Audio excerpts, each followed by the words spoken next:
Hello, I'm Craig Smith. It's lovely to be here at the Skilling Future AI in Action Shaping Education Conference. I'm coming to you from Newcastle in Australia, and I'm the director of the Universal Sandpit, and we focus on inclusive education through creative, experimental ways of approaching inclusion, the supporting of different ways of learning through neurodivergent education. And what I'm going to share with you are some tools that I've created that are free for anybody to access, and you can make your own versions of these to support special education needs, inclusive education needs of all different types. So I'm going to share with you my website and have a little bit of a talk through how this works. Because what I'd like this to be is very practical and very useful for things that you can pick up straight away and start using in your classroom or your educational setting.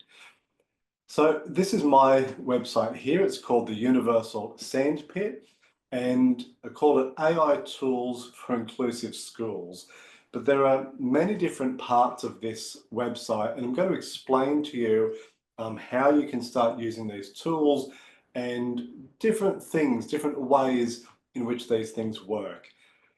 So to give you a brief overview of the structure, I've got 9 different AI tools here that I'm going to explain to you how they work and what they do.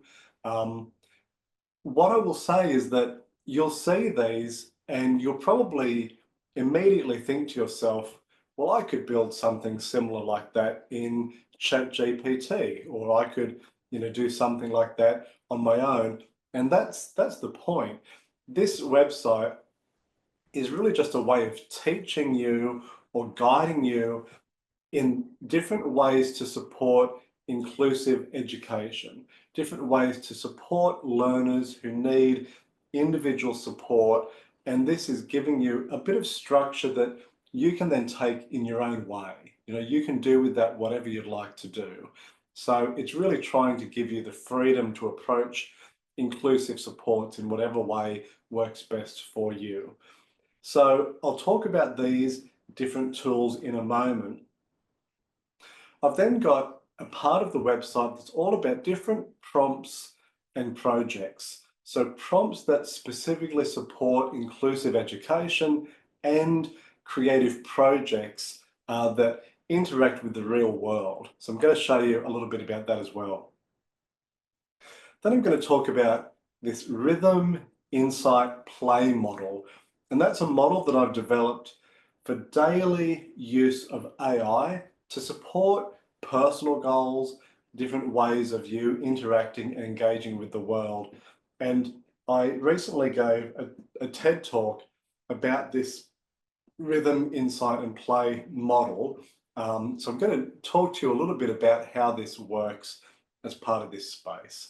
Also on this website, I've got webinars that I have run. Again, they're free for you to access on the use of AI in inclusive education. And, I'll explain to you about the way that we use AI in some of our schools here in Australia, but also specific practices that apply to neurodivergent special education settings. So that's a bit of what I've got here as well. I've also got a Substack that if you're interested more in the philosophy of AI and some of the really interesting considerations of where AI is going, particularly regards to art, culture, the way that it might change our human interactions, that's where I give a lot of thought to that type of thing within this Substack. But let's start with the basics. Let's start with the tools that I've got on this site here with the Universal Sandpit. And I'm just making sure that I'm sharing the correct screen. Yes, I am. So yeah, there's 9 different tools. I'm going to go through each of them and just give a little bit of a walkthrough as to how they work. The first tool is all about student interests. Now you might think, oh, what's that got to do with anything? Why am I focusing on student interests? For me, I'm always really focused on what students are passionate about. I'm a big believer in strengths-based education that focuses on the natural strengths that some students have in particular areas and what they're interested in. For many years, I've worked with students, particularly autistic students. For 20 years, I've worked in autistic education settings, and a lot of the students I've worked with only have been able to really engage with academic content in the classroom when it aligns with their own personal passions, with what they're interested in. And what this tool is trying to help educators and families and individuals do is think, well, how do I take something that a student is interested in and have it authentically relate to different academic areas at school? Because it's not always easy, you know. If a student really loves playing cricket and you're teaching maths, you might think, how do I link cricket with maths? Or maybe you're teaching music or physics, you know, or economics. And you're like, all this student wants to talk about is cricket. How do I relate that to the academic content being taught? And what this tool is going to do is give you 10 ways of incorporating the student interest into what's being taught. So let's give it a go. The student interest here is cricket. I'm going to say we've got a student who loves cricket, and what you're teaching is economics. Let's go with something that's seemingly not related to cricket. We'll generate some ideas. It takes a second. It talks to a little chat GPT API that I've got built into the website. And then it's going to give you 10 different ways of using cricket with economics. So we see here, use cricket as a real life example. When explaining concepts like demand and supply, you can use the example of cricket match tickets and merchandise to illustrate the concept. Oh, that's great.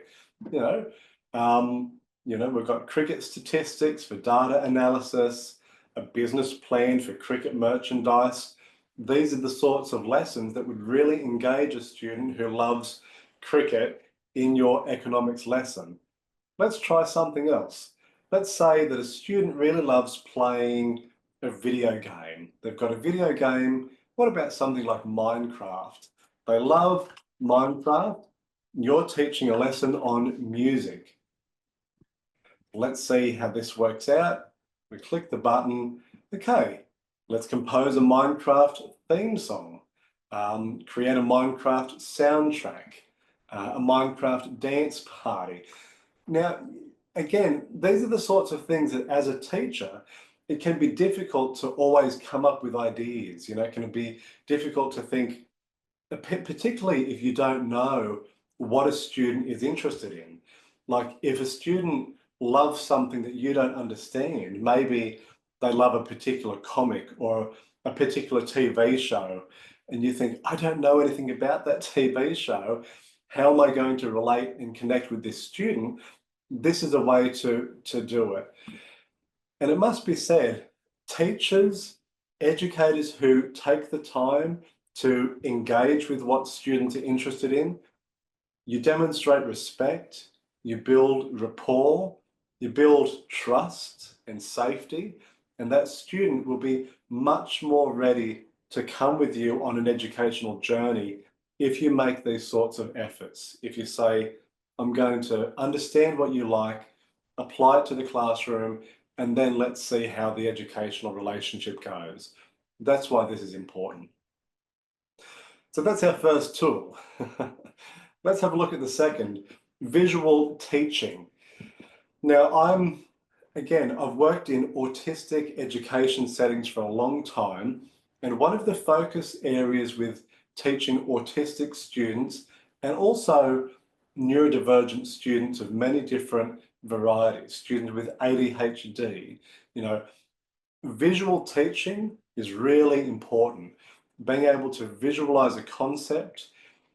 And part of the reason for this is because of working memory, because of cognitive load, that if you're explaining a topic to students just using your verbal, expressive communication, the words that you use just float out there into the classroom. Some students will listen, some students will hear what you're saying and understand that well, but some students won't. Some students will really have difficulty remembering what you've said and be able to use it. What visuals do is visuals create like a content anchor. It creates a concrete version of what you're talking about so that even once you finish talking, students will still be able to remember and see what it is you've talked about because you've made it visual. So that's what this tool is going to do. It's going to let you put in the topic that you're teaching, and then it's going to give you different, it's going to give you 10 different ways of visualizing that concept suitable to the age of the student. So I'll give you an example. Say the topic that you want to teach in class is photosynthesis. So we'll go photosynthesis. And the age of the student, say they're 10 years old. Now we're going to click Show Ideas, and we're going to get 10 ideas for visualizing our understanding of photosynthesis. So we've got a diagram of a plant cell with labels involved in photosynthesis. Okay, that's great. Illustration of a leaf with labeled parts. And these are things that you could then either find images online that represent these visual teaching supports, or you could use something like ChatGPT or Midjourney to create your own visuals based on these prompts. For me, it's just interesting having the ideas, because you might then get the students to make a poster, or like we see here, even a hands-on experiment with plants. Visuals don't have to be printed, photograph, animations. They can be just things you're actually engaging with that are visual in real life. Let's choose something different. What if the lesson topic is, what if we said geometry? And the age of the student is 5. Okay, let's show some ideas. Yeah, geometric shape flashcards, shape sorting activities, 3D shaped blocks. Again, it's just trying to help you to think about different options, think about ways of visualizing a topic that you might otherwise have trouble thinking about ways of doing that. So that's visual teaching supports. We've then got universal design, which is one of my favorite areas. Within inclusion, universal design for learning is very important. It's about the way in which we create learning experiences that try to cater to many different ways that students might learn, to represent content in different ways, and giving students the opportunity to express their learning in a range of different ways. I've got a video, it goes for about 9 minutes on this page that lets you learn a little bit more about universal design for learning, if you don't know much about it. So I do recommend you check that out if you'd like to learn more about this space. But essentially, this UDL, Universal Design for Learning lesson planner, it's going to create a lesson plan that meets Universal Design for Learning outcomes. So let's have a look at how it works. The lesson objectives. You type in here what the lesson is going to be about. So what if we said the lesson is going to be about learning about different scales and keys in music. We're going to do a music lesson. The class year level is going to be year 10. And again, you can do whatever year is relevant to the space in which you're teaching. The specific student needs, accessibility requirements. This is where you can put in anything specific to the needs of students in your class that might relate to their learning needs, accessibility requirements, disability needs. You can specify that here. So I might say I've got an autistic student, and I've also got a student with hearing impairments. Okay, then I'm going to generate my Universal Design for Learning guide. Here we go. The 3 different levels of Universal Design for Learning, the 3 different areas, multiple means of engagement. So we're engaging students in different ways. We can see here the use of visual aids, charts, diagrams to introduce different scales and keys. Fantastic. It says this will support visual learners and help autistic students learn the information better. Now that's a great support. You might be an experienced educator and you think, oh, well, I already know how to do that. But think about emerging teachers. Think about teachers who are not experienced with teaching autistic students or making things visual. Suddenly we're getting some guidance and support here. What about ways of having students express their understanding? We've got allow students to choose the format in which they want to present their understanding, such as a written reflection, a visual representation, or a musical performance. This will provide different options for different learning styles and preferences. Excellent. We're giving students a range of ways in which to share their learning. We've also got break down the task into smaller, manageable steps, etc. So this is good stuff. You know, this is really almost a lesson plan of universal design for learning prompts to help you be as inclusive as possible in the classroom. So that's universal design for learning. I'll show you assignments now. Assignments is one that I made for my daughter because my daughter would sometimes get assignments from school that would be very brief. They'd say, I want you to do this particular thing. And my daughter would be like, I don't know how to get started with that. For example, she got an assignment once that said, sketch the night sky from your backyard. So you look up at the sky, sketch the stars, sketch the moon, just do a sketch each night, at least 8 nights across 2 weeks. Now, you or I might be able to work that out because we're adults, you know, and we think, all right, I know what to do. But, you know, my daughter got that and she was like, I don't really know what to do. How do I get started? Do I use a pad? Do I use colored pencils? Do I get my paints out? Do I do it on my iPad? What do I do? So this is what this tool is for. You take an assignment. So I'll just copy that assignment that my daughter was given. You put it into the box here. And what it's going to do is format the assignment with different prompts and different structures to help you understand what to do. So I'll show you what happens. We've now got a formatted assignment. The title of the assignment, Stargazing, sketching the phases of the moon and the Southern Cross constellation. Okay, we've got what we're going to do, and now we've got the resources required, pencil and paper, a star chart, optional telescope, binoculars, and then we've got a step-by-step guide that is timed, like it's given recommended times. Step 1, you know, introduce the assignment. Step 2, provide students with a star chart, etc. And students can follow this themselves, and they understand there's different times that should be allowed to follow through and complete this task. This assignment can be completed in approximately 2 weeks. Now you can put anything at all in here and it will format it and give you a structured way of giving this assignment to students.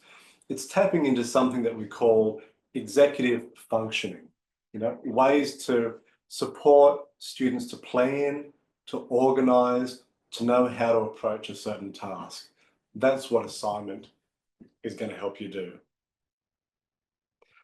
Okay, now let's look at task analysis. Task analysis is simply going to break a task down into its small steps. It's one of the fundamental skills in special education, and it could be anything. It could be academic, it could be social, it could be an independent life skill. For example, it might be teaching a student to make a sandwich. You know, the task, make a cheese sandwich. Oops, sandwich. Okay, here's the steps involved. Get the ingredients, bread, cheese, butter, a knife. It's going to teach you how to make a sandwich, you know? But the task could be something else. The task could be phoning a friend to ask how they are. Phoning a friend, ask how they are. Again, we're thinking about inclusive education where we teach social skills, you know? Make sure you've got your phone, decide on a time to call, dial the number, greet your friend. All these different steps that you could then practice with the student as part of social skills training and support. So that's task analysis, very handy for breaking a task into its smaller steps. Spoon theory. Now, I don't know if you've ever come across spoon theory. Spoon theory is an idea that helps you to plan what you're able to do across the day according to how much energy you've got. And it can be a good way of teaching students to think about how much energy they've got and how they need to plan their day accordingly, particularly for students who come into school and they already seem exhausted or they get really frustrated very easily because they've run out of energy. I'll show you how it works. It starts by saying, how many spoons do you have? How many packets of energy? Now, you know, 12 is sort of the average number that you start with. So let's go with 12 spoons. And then you can add different tasks you've got to do across the day. These will take spoons away from your energy. And then self-care spoons. These are going to add spoons to your energy. So they'll give you back what you've used. Now, here we go. I might say, I've got to complete a science assignment. It's going to take 2 spoons. Okay, now I'm also I need to go to choir practice. That's going to be 2 spoons as well. Then I need to catch the bus for an after-school activity. I'll catch the bus, that's going to be about 4 spoons. It's a long trip. And you can see what I'm doing. This is going to use up spoons, and I might now add spoon. I might listen to a favourite song and get back 1 spoon.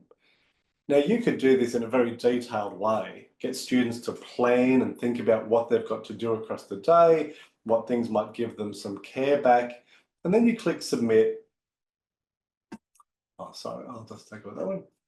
And it's going to essentially write out a summary of what you're doing. So it says you've used 8 spoons so far on completing your science assignment, choir practice, and catching the bus, but don't worry, you still have 5 spoons remaining. You even regained 1 spoon by taking a break and listening to your favourite song. Great job. You can see it calculates. You've got start with 12 spoons. We use 2, use 2, use 4, get 1 back, we've got 5. And again, it's just a way of teaching self-regulation, planning, you know, how am I going to manage all the jobs I've got to do across the day? That's how that works. That's spoon theory. You might like to do it as yourself, as an adult. All right, differentiation. We've got 3 left, and then I'm going to show you some of the other things. Differentiation is going to break down an academic topic that you're teaching in class into 5 different layers of assessment, essentially. 5 different ways that you might grade a student on how they complete that. So let's say the topic is what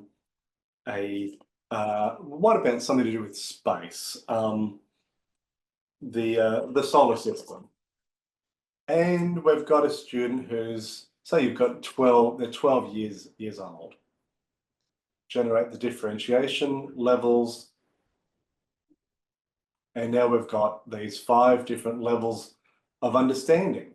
A very basic understanding for level 1, the solar system, 8 planets around the sun. You can see we've got then level 2, intermediate, high, expert, all the way to a very in-depth understanding. What would it take for a student to show an in-depth understanding of the solar system at 12 years of age? This is the sort of content we'd want them to learn, the sort of information.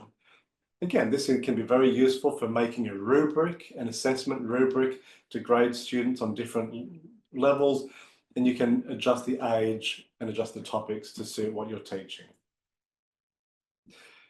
Social scripts. Social scripts is all about creating a story to help a student understand how to perform a certain social skill, a certain interaction that they might need to practice. And this is really just a way to guide that sort of practice. So say you've got a student who needs to learn, or not needs to, who would benefit from learning how to walk up to friends and say hi of a morning. So the social skill, walking up to friends and saying hello in the morning. Generate social scripts, and now we're going to get a story. It says, good morning, are you ready to learn a new social skill with me? And then it says, every day when we come to school, we see our friends. Some of them are already talking and playing with each other. We might feel a little shy or nervous, but that's where our new skill comes in.